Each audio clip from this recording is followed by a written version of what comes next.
if you take a little spice and add a lot of color. You'll find yourself in the Cajun heartland of Clinton, Louisiana, a town small in size, but big on flavor. The secret's in the spice.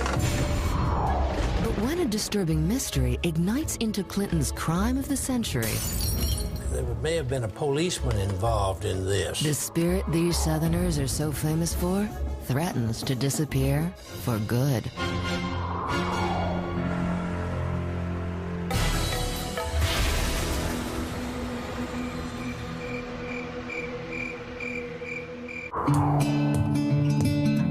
Linda Cuneo has always fancied small-town Southern living, where the pace runs slow and the taters taste sweet. Small bag of potatoes, yes, ma'am. But one Clinton woman takes things slower than most. Linda's friend and co-worker, Genore Guillory.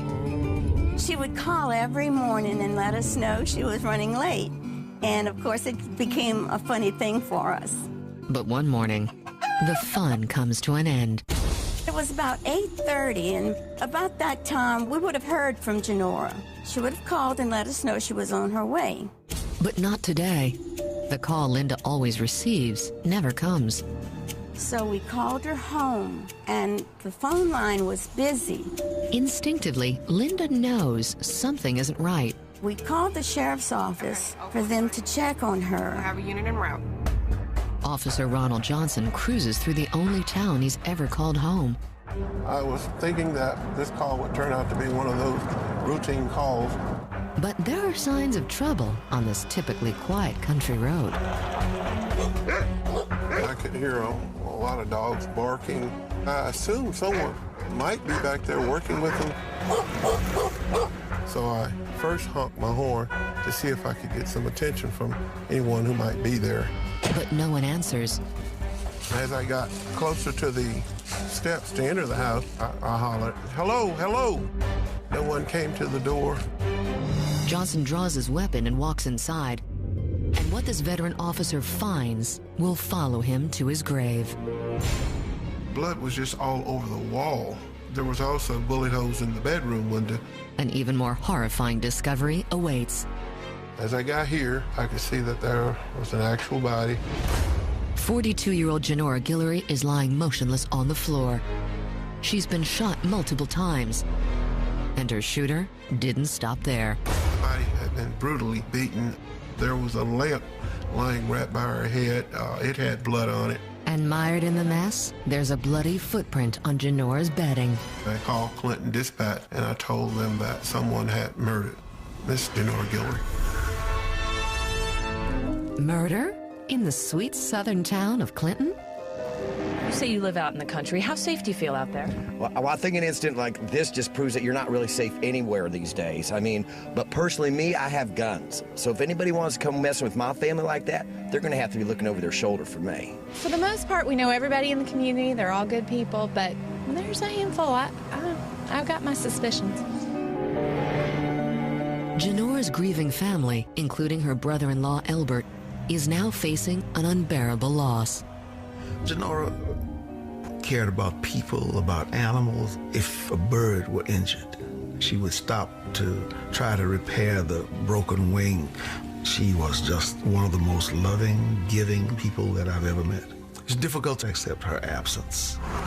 In the tiny town of Clinton, word of Genore's murder flies through the fields faster than the wind.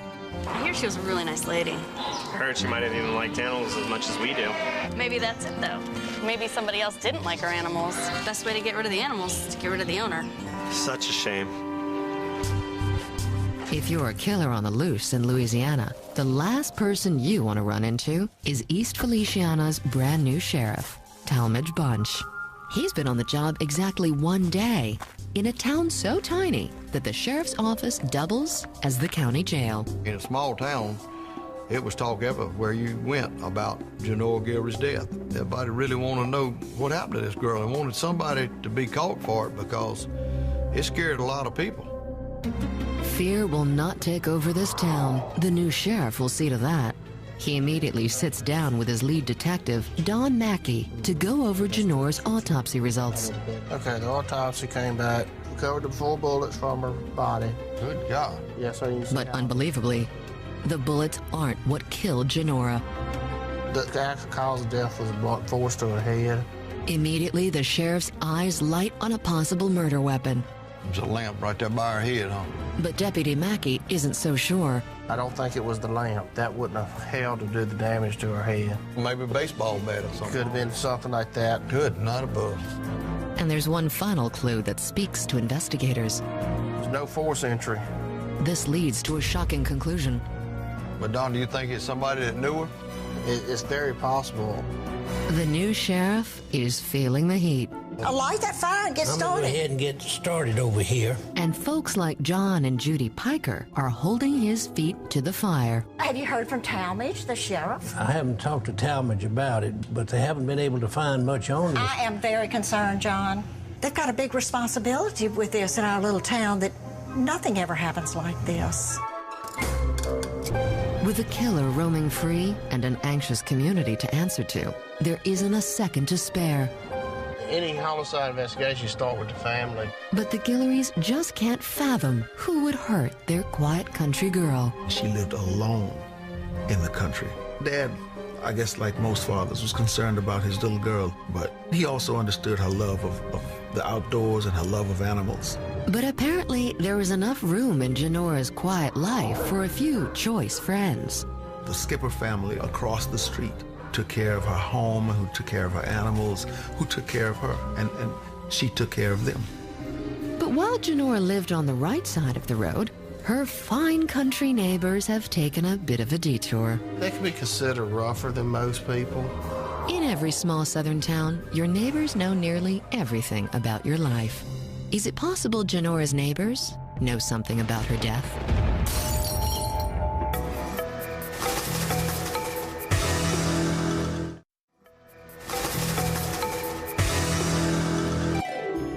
Louisiana folks exude the joie de vivre spirit.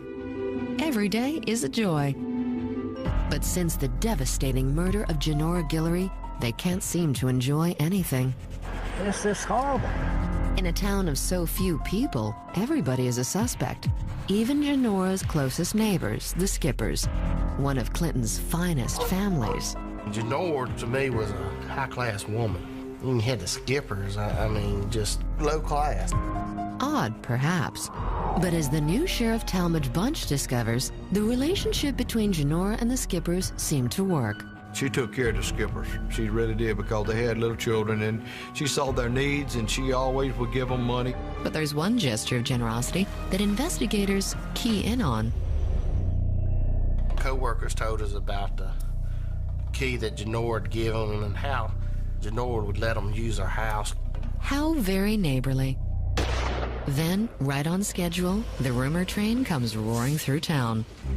Not long ago, it seems, Genore and her neighbors had a dust-up on this country road. Genore was fed up with them, cutting them off. Could a simple squabble be the motive for Genore's murder? Deputy Mackey intends to find out. I need to ask you a few questions on Miss Guillory. Mackey brings Philip and Amy Skipper and Philip's teenage stepson John in for questioning. Amy was very upset, and Philip was real helpful. Just to be safe, Deputy Mackey requests a round of polygraph tests. They passed a polygraph. Flying colors, there was nothing there that showed anything that they was lying.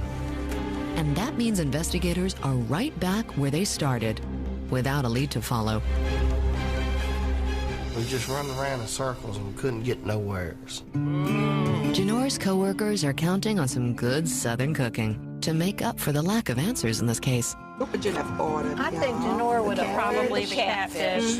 But what these ladies are really hungry for is a suspect. Was it the guys that she dated and, you know, the people that called her? She didn't have any enemies. Who could do that? Just seems like they just have not come up with any clues. Desperate for a lead, local investigators pin their hopes on Adam Becknell and the forensic team at the Louisiana Crime Lab. I'm looking at this shoe print. It is a good impression, but it's a generic one. Without a shoe to compare the print to, this once promising clue leads them nowhere. Any other DNA type evidence? At the autopsy, there was a rape kit taken, but there was no No semen found. Despite the chaos of this crime scene, it seems no useful forensic evidence was left behind. And that's bad news to deliver to a new sheriff. Sheriff, we have no foreign DNA at the scene. It's hard to believe that somebody would leave something behind. We just couldn't find physical evidence. The lack of evidence disturbs investigators and points to a terrifying possibility. This killer could be one of their own.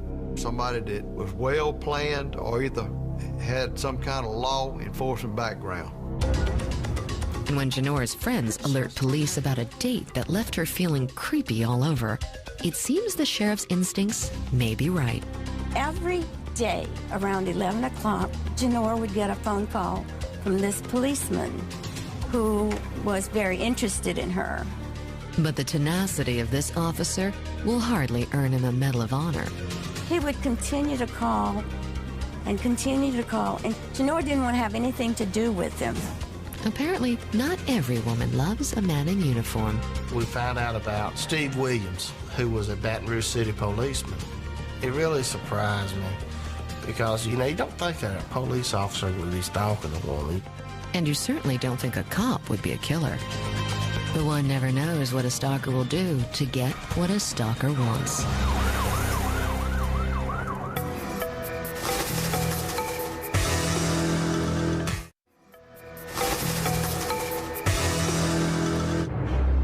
The town of Clinton, Louisiana is fired up over talk that Baton Rouge police officer Steve Williams may be behind this vicious crime.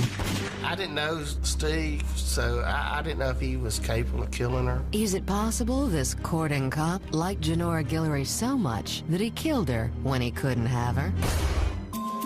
It's a question the ladies of Clinton's art community can't gloss over. Isn't that distressing that an officer that we put our trust in might be involved? That really frightens me because you respect those in authority and then they turn around and do these horrible things to them. That is beyond my comprehension. They say it's the ones that you know or the ones that you need to watch out for. Like so much of the art these days, this latest development is truly bewildering. What do you see in this? I don't get it. With a suspect in his sights, Deputy Don Mackey speeds south to Baton Rouge for a face-to-face with Steve Williams. We found out he was a rookie with Baton Rouge City Police, and he had retired from Louisiana Department of Corrections. But it's not this cop's on-the-job performance the deputy is interested in. You tell he had feelings for Genore. Deputy Mackey wonders how deep and dark those feelings ran. We called him in for a polygraph. He agreed to take the test. After all, what could Steve have to hide from his fellow men in blue? He took it, and it came back that he was lying to us. And with that, Steve Williams stops talking. After the test, he wouldn't talk to us no more. He wanted his lawyer. And this leads Deputy Mackey to only one conclusion. I was thinking, hey, this is the guy.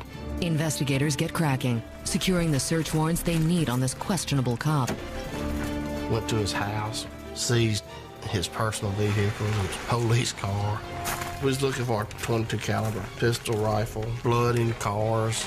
But the only dirty laundry investigators find is from a single cop living alone, not a murder suspect. Deputy Mackey can almost feel the brick wall he just hit. I didn't want to tell the sheriff we didn't have nothing, but I knew I didn't have enough to arrest him on. Sheriff Bunch feels his first murder case slipping away. We thought we had our man, but surely he wasn't a man. Deputy Mackey isn't about to let his new sheriff down. I was aggravated because we didn't have nothing else to go on. We was running out of room. There's a clue out there somewhere. He just needs to find it. The ranch hands down at the stables know patience is hard to practice, especially without a suspect in custody. I can't believe they let that cop go. They said they didn't have enough evidence. Well, if it wasn't the cop, maybe it was just a stranger passing through town. I mean, it couldn't be anybody from around here. No way. Was it Ringo? No way. As the Genore Guillory case goes cold, the town of Clinton begins to lose its spirit. For Genore's family, the loss is far greater. This just took a tremendous toll on them. Dad was very close to his daughters. They were all daddy's girls. I wouldn't say that he had a favorite, but he did have a very special relationship with Genore. Like Genore's family, investigators never forget. Anytime we'd get something, we'd try to check it out. I always thought about it. Then one day, a year after Genore's death, Deputy Mackey gets a tip that's music to his ears. It was Tangible Hope Parish Sheriff's Office. A woman was at their office and had told them about a murder in Clinton. The woman had allegedly been beaten up by her boyfriend. His name was Donnie Fisher. And Donnie's girl thought she'd get back at him by spilling a secret she promised never to tell. Okay, we'll be en route. Mackey races through town, following his most promising lead yet. I really thought this was the call I've been waiting on. We knew Donnie Fisher was no good. We knew he was a thief. We knew he'd used drugs. Did Donnie Fisher go from small-town thief to big-time killer? Clever Donnie decides to play dumb. He denied knowing anything about it. But investigators aren't buying what Donnie is trying to sell. And they think a crime scene photo may just make him crack. I threw it on the table and hollered at him, did she really deserve this? It doesn't take long before the small-town thug breaks down. And he held his head down, and I remember Donnie Fisher, he had a tear roll down his face. Investigators await a tearful confession, but instead get a story the town of Clinton will never forget.